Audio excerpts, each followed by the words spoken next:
हमारे बीच में हैं गेवाड़ घाटी की आन बान शान गोपाल बाबू गोस्वामी जी के पुत्र रमेश बाबू गोस्वामी, जिनकी छवि एक ईमानदार और जन मुद्दों को उठाने की और अपने गीतों के माध्यम से इस गेवाड़ की छवि को प्रदर्शित करने की।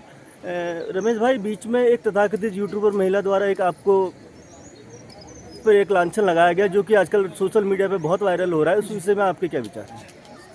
नमस्कार, मैं दिल से धन्यवाद करता हूँ बड़े भाई साहब जी आपका और आपके चैनल का। आप देख रहे होंगे कि बीच में सोशल मीडिया के द्वारा यहाँ पर जो हमारे 2 अक्टूबर से आंदोलन हो रहा है और स्वास्थ्य समुदाय के बातों को लेकर, उनकी मांगों को लेकर, और बीच में एक महिला यहाँ पर आती हैं और पहले दिन वो यहाँ पर आती हैं, सभी को प्रणाम करती हैं, मुझे भी प्रणाम करती हैं। और मैं जनगीत गा रहा था उस समय, जो जनगीत मेरे अपने गा रहा था कि मैंने 3-4 जनगीत गाए, जिसमें एक गाना मैंने जय जय हो बद्रीनाथ, जय काशी केदारा, जय जय हिवाला, अपने देवभूमि के देवी देवताओं के लिए भी मैंने जो वहाँ पे गाया। और ठीक वो आती हैं वहाँ पे, उसके आने के बाद वो पीछे चली जाती हैं, जहाँ जाती हूँ मुझे पता नहीं। उसके बाद दूसरे दिन वो रात को एक वीडियो मैं जब उनकी देखता हूँ जिसमें वो ये कहती हैं कि ये आंदोलनकारी ये खाली यहाँ पे ड्रामा कर रहे हैं और गले में इनके ढोलक बांधो और जय जय हो बद्रीनाथ, जय काशी केदारा गीतों को गा के इनका होगा। जन आंदोलन किसे कहते हैं, जन आक्रोश किसे कहते हैं, जन आक्रोश किसे कहते हैं, उन्होंने कई बार कहा। मेरे दिमाग में यहाँ कि शायद ये महिला, मुझे लगता है यहाँ आकर सभी को लड़ाना चाहती हूँ, क्या पता, या जन आक्रोश इनके हिसाब से ये होगा कि हम तोड़ फोड़ करें, ऐसा करें। और देखिए, सरकार हमारी है, माननीय मुख्यमंत्री जी हमारे हैं, वो हमारे इस समय हमारे गार्जियन के रूप में हमारे हैं, तो हम अपने गार्जियन को हम मनाने की कोशिश कर रहे हैं कि आप हमारी उधर देखिए, इस क्षेत्र के उधर देखिए। तो हम अपनी बातों को अगर सभ्यता से रखेंगे, शांत तरीके से अगर रखेंगे, तो कोई भी इंसान हो, ऐसा नहीं कोई भी इंसान हो, वो हर इंसान उसको सुनेगा। जिस तरह से हमारे माँ बाप होते हैं, हमारे बड़े, हमारे अगर माँ बाप हैं, हम अपने माँ बाप से जिद करते हैं, अगर हम अपने माँ बाप को गाली दे के कहेंगे तो शायद हमारे माँ बाप हमें कभी नहीं सुनेंगे। वहीं पर हम उनसे रूठेंगे और हम उनसे अपनी बातों को रखने के लिए, उनको मनाने के लिए रूठेंगे या उनसे बात नहीं करेंगे, तो कहीं ना कहीं वो भी हमारी बातों को समझेंगे। ठीक उसी प्रकार जब वो दूसरे दिन यहाँ आती हैं, रात का जो मैंने उनका वीडियो देखा और सुबह मुझे फ़ोन आता कई जगह से बाहर से, गोस्वामी जी आप तो जनगीत गा रहे हैं, इस माध्यम से इस आंदोलन को आप अच्छे रूप में लेके आ रहे हैं, पर ये आप लोगों के लिए ऐसा क्यों कहा जा रहा है। मैं यहाँ पर एक कोई भाई थे जो आंदोलन बैठे थे, मैंने अभी सुना, अभी कथाकथित सुन रहा हूँ कि उनके लिए भी ऐसा कहा कि ये लोग ड्रामा कर रहे हैं, दारू पी के बैठे हैं।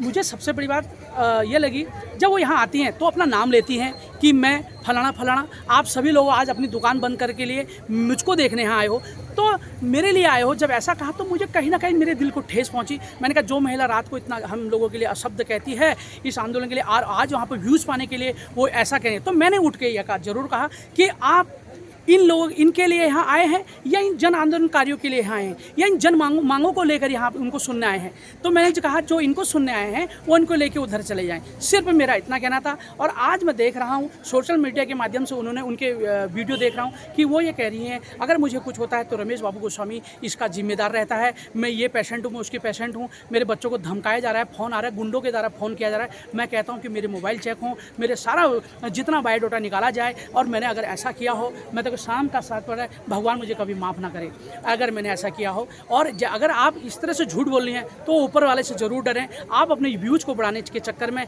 इस तरह से झूठ ना फैलाएं, इस तरह से बातें ना करें। देखिए, मैं भी एक अपने पिताजी के नाम को लेकर देश विदेशों में जा रहा हूँ, मेरी भी एक छवि है। और कहीं ना कहीं जब मैं बाहर जाता हूँ तो यहाँ के लोग मुझे कमेंट करते हैं, रमेश भाई आप हमारे गेवाड़ घाटी के नाम को रोशन कर रहे हो। तो कहीं ना कहीं मुझे भी लगता है कि हाँ, मैं कुछ अच्छा कर रहा हूँ। और ये क्षेत्र है मेरा, मैं अपने क्षेत्र में हमेशा रहता हूँ। आप देखें कई मीडिया के माध्यम से मैं कहीं बाहर नहीं बसा, मैं हल्द्वानी नहीं रहता, मैं दिल्ली नहीं रहता, मैं इसी क्षेत्र में यहीं से अपनी रोजी रोटी के लिए बाहर जाता हूँ। कई लोग मुझे कार्यक्रम के लिए कहते हैं कि रमेश भाई आप यहाँ बसें, आपको बहुत कार्यक्रम मिलेगा। मैंने कहा, मुझे कोई उससे नहीं है, मुझे एक रोटी मिले, सूखी मिले, पर अपने पहाड़ में, अपने गाँव में मिले, वो मेरे लिए सबसे अच्छी बात है। और अन्यथा मैं सभी उन लोगों से भी कहूँगा कि इस तरह से जो अभद्र भाषाओं का प्रयोग करते हैं, जो हमेशा अपने सोशल मीडिया के द्वारा अभद्र भाषा, वो उनको आप बिल्कुल कतई ना सुने, क्योंकि आने वाला भविष्य उनको देख देख कर ही सीखेगा आगे। एक वीडियो उनका और वायरल हो रहा है जिसमें उन्होंने आरोप लगा है कि आपने उनसे कहा या उनको भेजा कि मेरे गीतों को आप अपने ट्विटर हैंडल या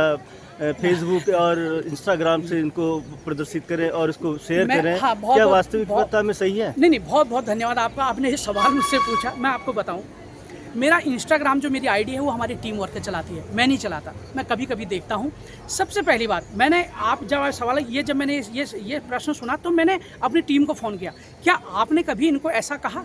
उनने कहा रमेश जी सन 2022 से ये लोग हमें रोज़ अपने यूट्यूब चैनल के लिंक भेजते थे और कहते थे शेयर करो, आगे बढ़ा दो, प्लीज़ ऐसा कर दो।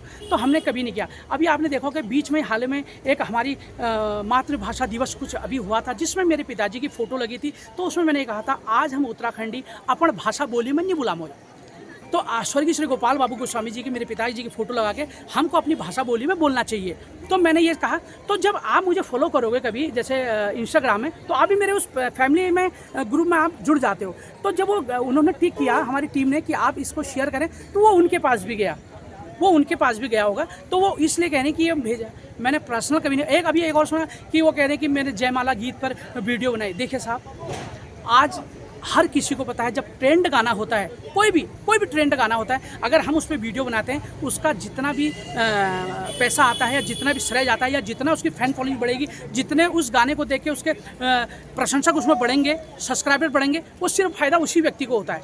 अगर आज मैं किसी गाने पर अगर बनाता हूँ तो उसका फ़ायदा मुझे होगा, उस बंदे को नहीं होगा जिसके लिए आप कर रहे हैं, आपको होगा, आपको भी फ़ायदा होगा उसमें। उनके द्वारा जो आप पे आरोप लगाए गए हैं, उनके उस विषय में आपका क्या कहना है? देखिए, जिस तरह से उन्होंने मेरे पे आरोप लगाया है कि कल मैं भी ये भी सुना हूँ कि मेरे भाई को यहाँ धमकाया गया।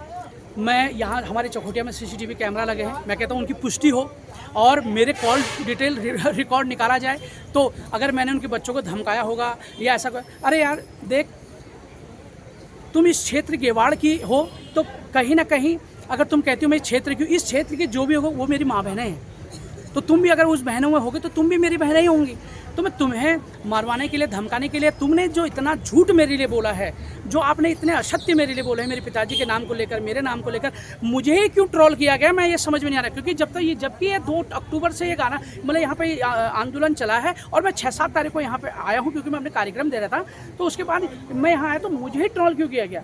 क्योंकि मेरे पिताजी का नाम है, मेरा नाम है, मेरे पिताजी का नाम है, मुझे ट्रोल करके आप अपने व्यूज़ बढ़ा रहे हैं। सिर्फ ये कारण इनका ये रहा। और यहाँ अगर कोई महिला, अगर उनको यहाँ से और लोगों ने भी उसको धक्का मार के यहाँ से निकाला, तो उनके बारे में क्यों नहीं कहा जा रहा है? सिर्फ रमेश बाबू गोस्वामी के बारे में क्यों कहा जा रहा है? ये सोचने का विषय है ना। क्या वो आपकी लोकप्रियता से घबराई हुई हैं या अपने फैन फॉलोइंग से डरी हुई? नहीं, देखिए, मेरी लोकप्रियता जो मुझे मानते हैं, जो मुझे सुनते हैं, मैं इनको दिल से नमन करता हूँ।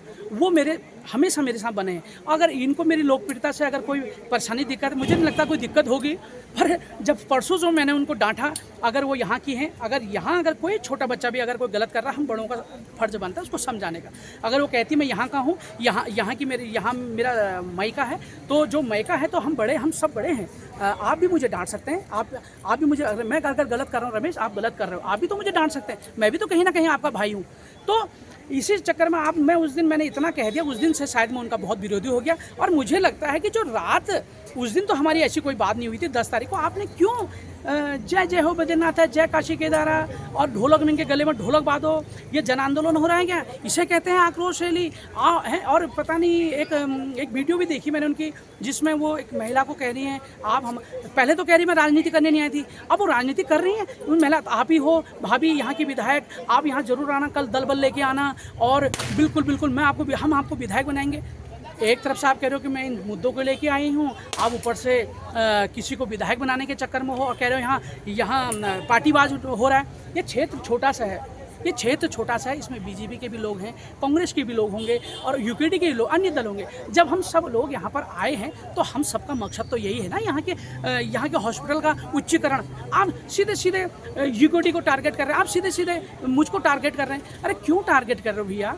हैं, ये सांझ का समय है। हम कोई यहाँ पर आंदोलन करने, यहाँ पे जितने भी लोग आए हैं, कोई पॉलिटिक्स से यहाँ नहीं आए हैं। चाहे वो हमारा विधायक हो, चाहे हमारे मदन मिश्र जी हो, चाहे वो हमारे अनिल शाही जी हों, चाहे वो हमारे महेश नेगी जी हों, चाहे वो हमारे पुष्पित त्रिपाठी जी हों, सब इस आंदोलन को एक अच्छा रूप देने के लिए आए हैं। आप गलत भ्रांतियाँ फैला रही हैं कि यहाँ राजनीति हो रही है। कहाँ राजनीति हो रही है यहाँ? कुल मिलाकर आपका कहना है कि उनके द्वारा लगाया गया आरोप निराधार है। जी बिल्कुल बिल्कुल निराधार है। जी जी, हमसे जुड़ने के लिए बहुत बहुत धन्यवाद नमस्कार, रमेश भाई। धन्यवाद। आपके उज्जवल भविष्य की कामना करते हैं धन्यवाद। और हम चाहते हैं कि आप अपने गानों से और मनोरंजन करते रहें और आपका नाम हो, आप अपने पिताजी के नाम को और आगे बढ़ाने का काम करें। धन्यवाद, प्रणाम। बहुत